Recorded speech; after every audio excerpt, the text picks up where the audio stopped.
And I think that is a sticking point. That's where we have a bit of controversy. Where?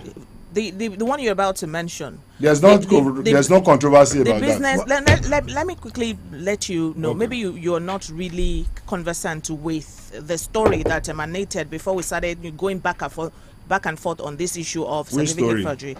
There was a story that was brought out at some point that the governor claimed to have earned an advanced diploma in business administration from the University of Ibadan. It wasn't even about the Janike certificate. It was about a diploma certificate. So EU allege, the honors is on EU allege to prove. Let me give you a practical example. Okay. I heard that the guy that was here was saying that the governor should come out and defend himself.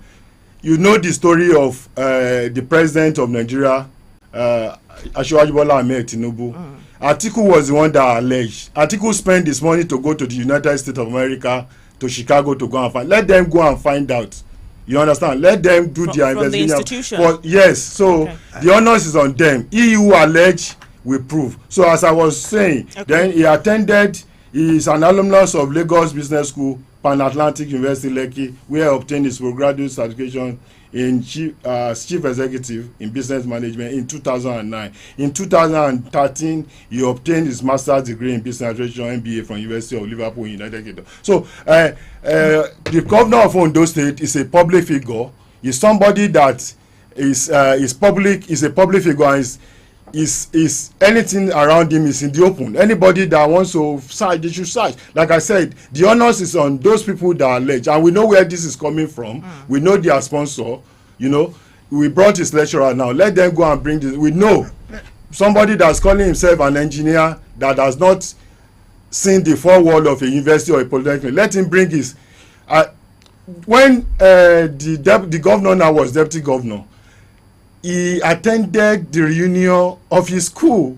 So all this is political and is expected, but once again, it's being thrown to the dustbin of history. Let them go and prove. Let them go and do their research and do the investigation and come up with it. They won't tell the governor to come out, and they are the one that is alleging. And the honor is who allege that he should prove. Okay, Professor. Yes, okay. May I quickly add that I'm worried because it appears Ondo State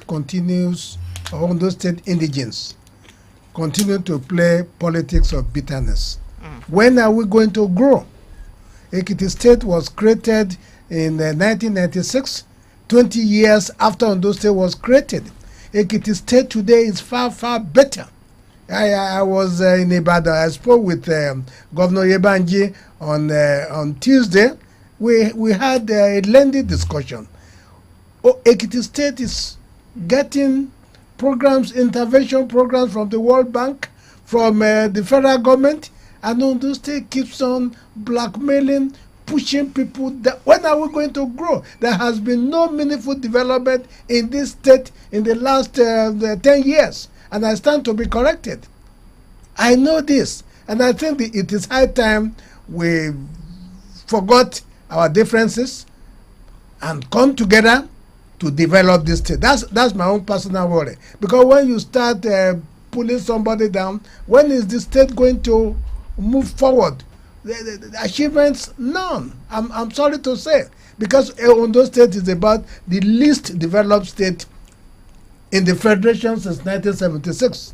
I stand to be corrected, and I have my facts. So just let me. I don't want to interject the president, but let me quickly say this: the Constitution of Nigeria, the minimum academic for anybody to contest election, the school certificate. So all this is going to be the last time we are going to talk about this. Let them go and do whatever they want to do. For somebody who was screened by the Senate and DSS and served on the board of NDDC, for somebody that was screened and became elected as a deputy governor, and now because he's the governor, they are having headache, they are using Panadol for another person here, they come off it. This is politics, pure politics at its lowest ebb. Okay, Comrade Gani Mohammed, you've been monitoring the whole discussion, and I'd like to know your thoughts about this. Why do you think there's so much fuss, so much drama around this issue of certificate forgery? Yeah, there are two issues involved now. One, there is the politics. Under that, there is apprehension. The issue of certificate of Lucky Aiyedatiwa, the executive governor of Ondo State, did not come up until he became the governor. It became issue. During impeachment, they did not mention it because it was never a threat. It has now grown to become a political threat because some people are interested in becoming governor, and as he has gotten some mileage as a sitting governor now, they have to devise means. He already gotten a mileage. What I mean by that is that a contest of 100% by virtue of being a sitting governor, he has gotten 50%. He has gone 50% into the race before anybody starting, and they are all going to 100. He has already, so anybody who wants to equal him, based on the resources at his disposal, as a state governor, we are politicians, we know how it goes. As a sitting governor, he has what we call the right of first refusal. The party must clear from him that do you still want to contest?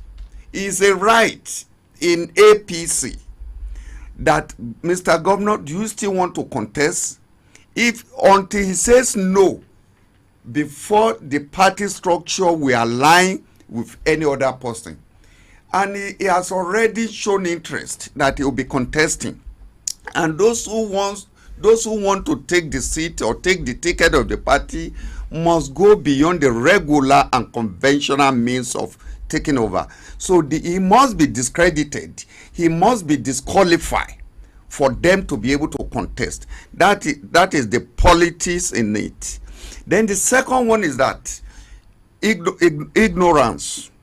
The people who are peddling this story or rumor are combative ignoramus, in the sense that when you take on subject matter, you have no knowledge of it, and you are so audacious to come to the public space to be vending it. It is the height of ignoramus, because we were sufficiently knowledgeable of our environment during the UPN days, Unity Party of Nigeria, led by Chief Obafemi Awolowo. The most important and the most important policy of that government was free education, and not just free. Prof will know better how to describe it, that it must be accessible to as many people as possible, not just free. People must be involved in it, and the driving force, the thrust of free education is to make it free in terms of finances. Then there were private schools that were charging during the days of the military before they handed over. And when the UPN came in 1979, because during the AG Action Group days, it was Awolowo Western Region. Regional government was like a country, a confederation. We were running our own policies, different from what they run in the east or in the north. We did not have uniformity of policies. It was when Aguiyi came with his